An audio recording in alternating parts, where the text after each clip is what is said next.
আসসালামু আলাইকুম। আশা করি সকলে ভালো আছেন। এই হলো আমার রুমের দরজা। এখন আপনাদের প্রশ্ন থাকতে পারে, আমি দরজা কেন দেখাচ্ছি আপনাদের?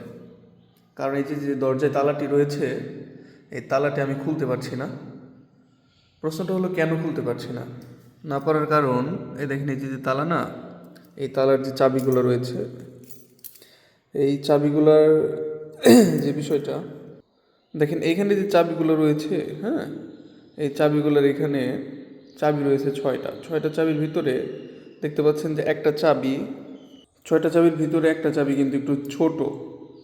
এখন কথাটা হলো, এই চাবিটা কিন্তু ছোট না। চাবিটার সমস্যাটা হলো, আমার আম্মু এই রুম খুলতে গিয়েছিল, আমি যখন ফরিদপুরে ছিলাম তখন রুম খুলতে গিয়ে এই চাবিটা ভেঙে ফেলে। আসলে এই চাবিটা এই তালার ছিল না, এটা অন্য রুমের চাবি ছিল। তো মা তো জানে না, না জেনে অন্য রুমের চাবি দিয়ে এটা ট্রাই করছে। ট্রাই করার কারণে তালা না খুলে বরং চাবিটা ভেঙে রয়ে গেছে ভিতরে।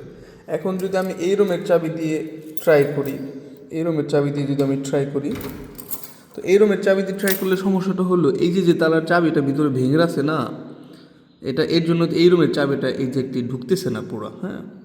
তো এখন আমি আসলে আমার করণীয় কি? এখন আমি কি কোন ধরনের মিস্ত্রির কাছে গেলে আমি এই সমাধানটা পাবো? কারণ আমি তো রুমে ঢুকতে পারতেছি না। তো যদি কি কারো কোনো অভিজ্ঞতা থেকে থাকে, কেউ যদি জানেন যে কী করলে সমাধানটা পাবো, অবশ্যই জানাবেন। সমস্যাটা হলো, অন্য রুমের একটা চাবি দিয়ে মা ট্রাই করছিল, তো ওই চাবিটা ভিতরে ভেঙে রয়ে গিয়েছে। এর জন্য আমি এটা খুলতে পারছি না। তো চাবিটা কি বের করা যাবে ভাঙা অংশ কোনোভাবে এর ভিতর থেকে?